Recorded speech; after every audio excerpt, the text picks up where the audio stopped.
So yesterday morning, Ola and Mate introduced quite a bit about methylation data and how it can be generated with different platforms, and then also a little bit about quality control and filtering steps. Today, what we will do is that we will assume that we have such data, methylation data, on a sufficient number of animals, and we also have genotypes and phenotypes, and then the question is, how can we use this data together in a model to get something useful out of this to be used in a breeding program? So I have 4 parts of lectures.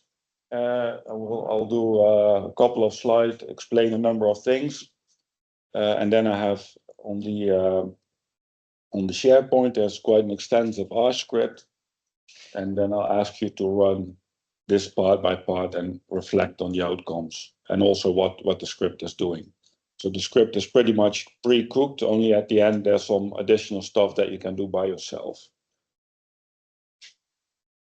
Okay, so to start, maybe a little bit easy, let's revisit briefly what genomic prediction is all about.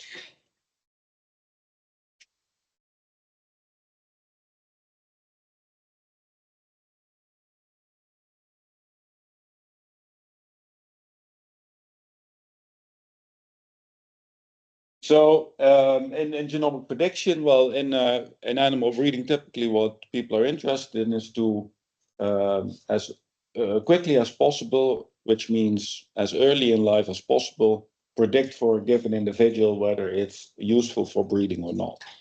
So we have those young selection candidates, and we want to get their breeding value and accurate breeding value early on in life. So to do that, what do?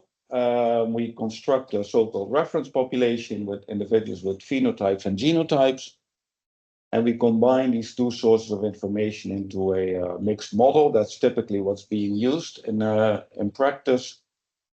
And with that, we can predict for all the genotypes, for all the SNPs on the array, we can predict its contribution to all the traits, all breeding goals of interest.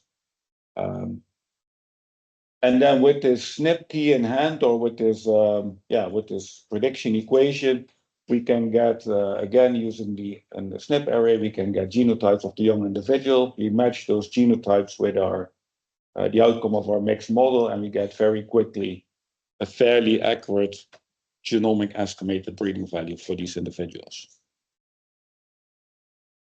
So that really, I mean, this idea was published first 25 years ago.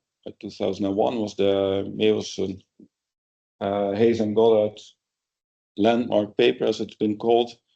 And then about 20 years ago, people really started to implement this in practice. And I think since the last 10, 15 years, it's a widely adopted methodology. But so it works well. It gives fairly accurate predictions early on in life, but more accurate is always better. So people that apply this are continuously seeking higher accuracy. And then the question is how to do this. So a main approach taken by people so far is that they increase the reference population, right? So you genotype and phenotype more animals, and then your predictions become more accurate. That has been quite successful. It has also been enabled by the genotyping platforms being increasingly more affordable over time. So whereas in the beginning people paid maybe close to 200 euros for one individual, I think now they pay maybe 25, also depending on the volume of arrays that they order. But it's also subject to diminishing return. So what do we mean with that? Is that if you have, let's say, the first 1,000 animals in your reference population, then the next 1,000 may add considerable prediction accuracy, here indicated on the y-axis. But if you have already 10,000 or 100,000, then the next 1,000 animals, the bump of inaccuracy that you get then is much smaller. So that's what we mean with diminishing returns. So if you have 1,000, maybe you want to double it, but if you have 50,000, to make a sufficient step in additional accuracy, maybe you also have to double that, which of course is a much bigger effort. And then this is a poster of a previous PhD student of mine, Marcin Psola from Poland. And he made, well, he very nicely captured in this picture that there's also some issues that if you increase your reference population size, you want to capture more diversity reflecting the entire population. So you want to minimize relationships amongst individuals in the reference population, but at the same time, you need to maximize the relationship of the reference population to your selection candidates. So if you add more diversity in your reference population, but it doesn't reflect your selection candidates, it may also be effectively useless. It's quite a balancing act on how to do this properly. So another route that people have tried to follow is to try and increase resolution. So typically, the SNP chips that I showed earlier in livestock, they contain something like 50,000 SNPs. There's people that work with half the size of that. There's people that work with 10,000 SNPs and then imputed up to 50,000. So there was, let's say, maybe 10 years ago, we thought there was quite a promise of using a whole genome sequence. So the idea was then, okay, we genotype our population for the 50,000 SNPs. We make sure we have some key ancestors in the population. We have whole genome sequence on them. And then we impute the whole population to millions of SNPs. And this, in principle, works well. We can do this quite efficiently. We can do this quite accurately. And then we get these millions of SNP genotypes for all the individuals. So if we did that and people tried to use that higher resolution in prediction, we saw some increase in prediction accuracy, in particular for breeds or traits where the reference population was small. So the starting accuracy was simply low, and there was a lot of room for improvement. And also when predicting across breeds. So the idea for genomic prediction is that there's causal loci or QTL on the genome, and we want SNPs to tag those. So we rely on the linkage disequilibrium between the SNPs and the QTL. And that LD is within a breed. It can persist across a somewhat longer distance. But if it has to persist across breeds, then it's going to be at much smaller distance. So the idea is if you have two breeds, they've split in the past.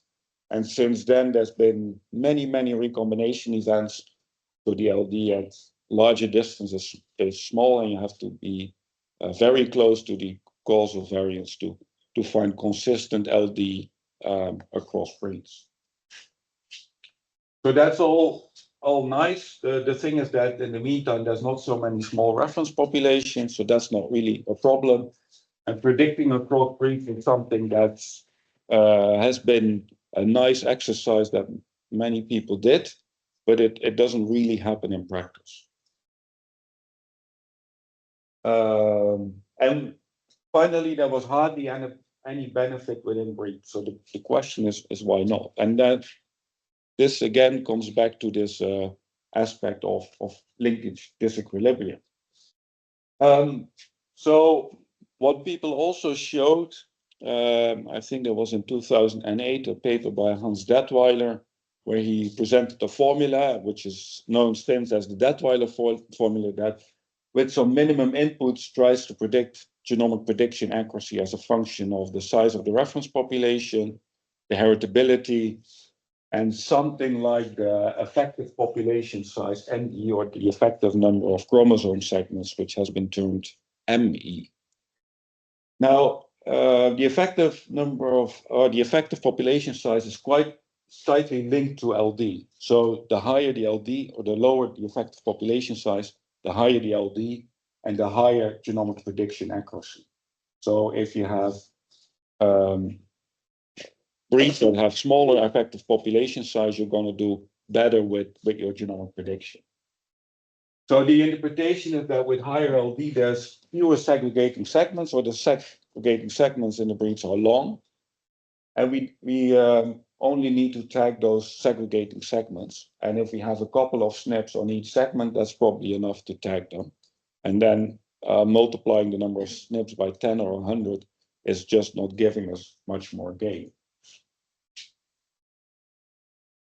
So there's a couple of consequences to this, given that most modern livestock breeds have relatively low effective population size. It's kind of a blessing because there's 50K SNPs in these arrays are sufficient to use. But this occurs at the same time, right? Because adding SNPs or adding resolutions may not help all that much. So just to illustrate this a little bit, this, let's say, curse of dimensionality. Here's an example of what we had here was 100 landrace pigs that all had whole genome sequence data. And we started with 22 million variants on each of those individuals. So what I did is I computed the genomic relationships, and I started with the 22 million, and then I went back using increasingly fewer SNPs to do this computation, and I just checked, okay, how different are the genomic relationships? So what you see here over at the right,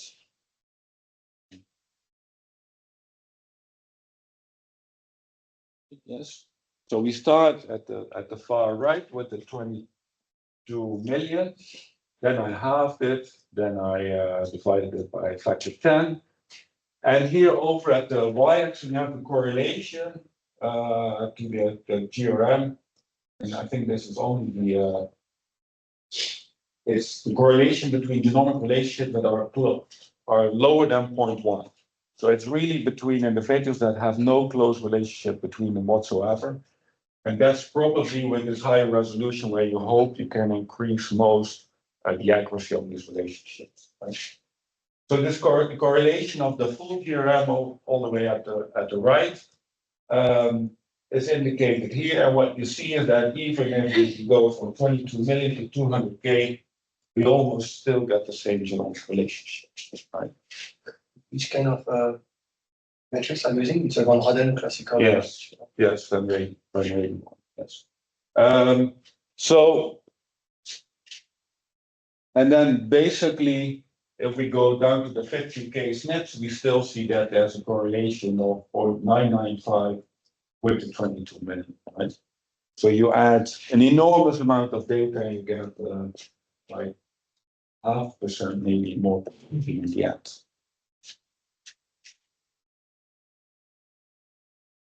So basically, this means that within lines of reach 50K SNPs, they represent the entire genome very well due to high LD. Yes.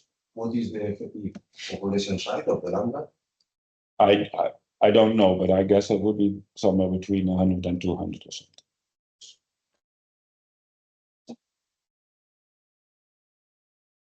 So, but still, people are looking for higher accuracy. I mean, that question doesn't go away, even if there's some routes that were attempted and didn't fulfill the promise that we thought it helped.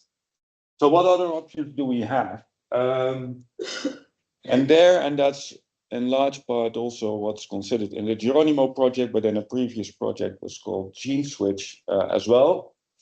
What we there considered is that the genomic prediction models were very much black box models. So we simply assume a linear relationship between the SNP genotypes and our phenotypes of interest, right? The model is a linear regression of the phenotypes on these SNP genotypes. And well, we know that surely nature is more complex than just that, but it works. So there's two approaches that you can take in this respect. So there's one is what we would call functional annotations, and the other one is what I will term other omics. So if we go back to our reference population, in this case, it's from pigs. What it contains is a number of individuals, preferably 1,000 or more, but in some cases, 100,000 or more than that even. we have IDs of the individuals, we have their genotypes, and we have phenotypes of traits of interest. We put that all together, and we can build genomic predictions for the traits for which these individuals have phenotypes.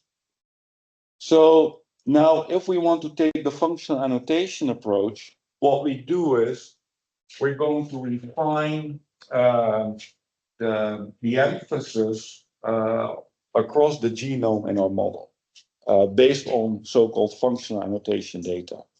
So that functional annotation can be that we know, okay, this SNP is located in a particular region that has a functional effect. So that's the approach that we try to take in the gene switch program. So the nice thing here is you don't need to know anything additional on the individuals in your reference population, but you need to have much better knowledge about the genome and how it functions. The other omics approach implies that you're going to have to measure individual or additional information in your reference population. So here, the two that I indicated is the one is represents gene expression, individual level gene expression, and the other could be something like microbiota of individuals. And today, what you will be working with is methylation of individuals. So, just to contrast the two approaches a little bit, if we do genomic prediction with a certain number of SNPs, so with n SNPs, what the typical genomic prediction model will do is say, okay, we have 50,000 SNPs, so every SNP explains 1 over 50,000 times the genetic variance, which is a priori in the model we just assume is completely equally spread. So with the functional annotation approach, we aim to relax this assumption, and we use the functional information to say, okay, no, these SNPs, they're in a particular important region, so we will upweigh and we will give them more variance. And some maybe are in a region that has no effect, so we will either completely remove them from the model or progressively scale down the variance that's attached to it. So with the other omics, what do? We measure the other omics, and we assume that the other omics mediates the effect of the genotypes of the genome on the phenotype. So in this case, in the GEroNIMO project, the aim was to use individual methylation to try and improve genomic prediction. So, and then you can think of all these different layers of omics that are out there, and have your pick and work with any of them. So, just a quick overview of possible models to do any of these two different approaches and what they may look like. So the standard genomic prediction model is equating phenotypes, so the Y on the left-hand side, to genotypes X, and then for each genotype, we estimate the SNP effect.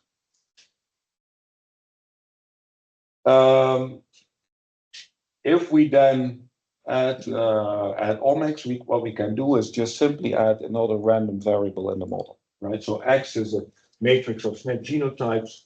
W could be a matrix of gene expression or methylation scores. And then each CpG or each gene, if you look at expression, will get a regression coefficient in this model. But we need to measure this additional omics both on our reference population and the selection candidates, first to build the model and then to aid the prediction afterwards.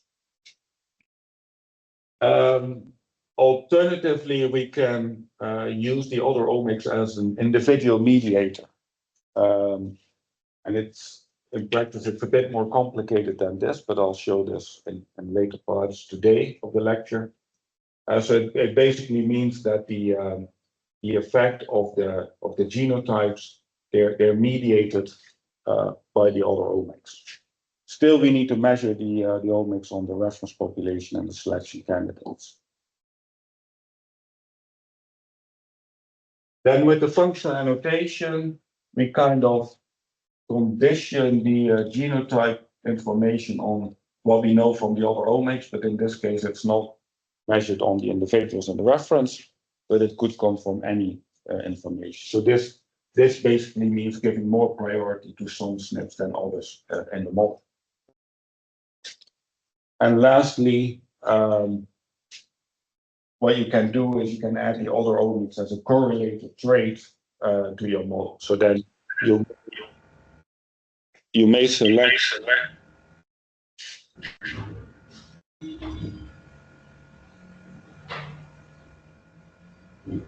If you mute everyone. Should be okay. Okay, thank you. So let's say you have a limited number of genes where you know that the gene expression is strongly correlated with your phenotype of interest, and you have an assay where you can very cheaply measure gene expression of those few genes alone. It may be interesting to use it as a correlated trait. So, but today we will be focusing on the first two classes of models.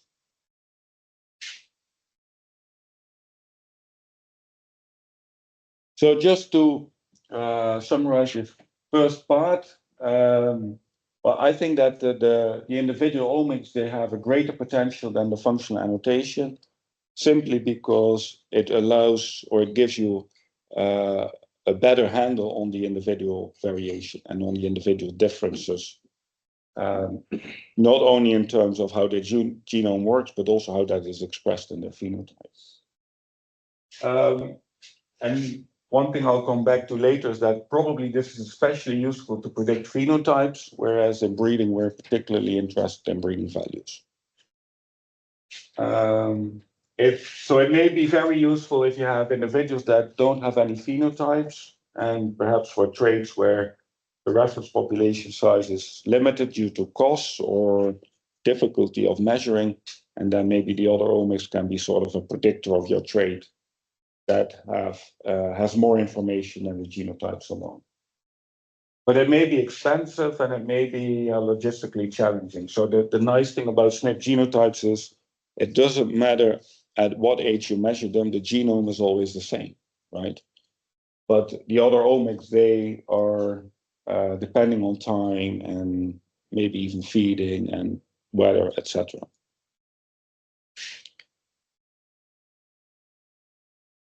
Okay, good. Any questions so far?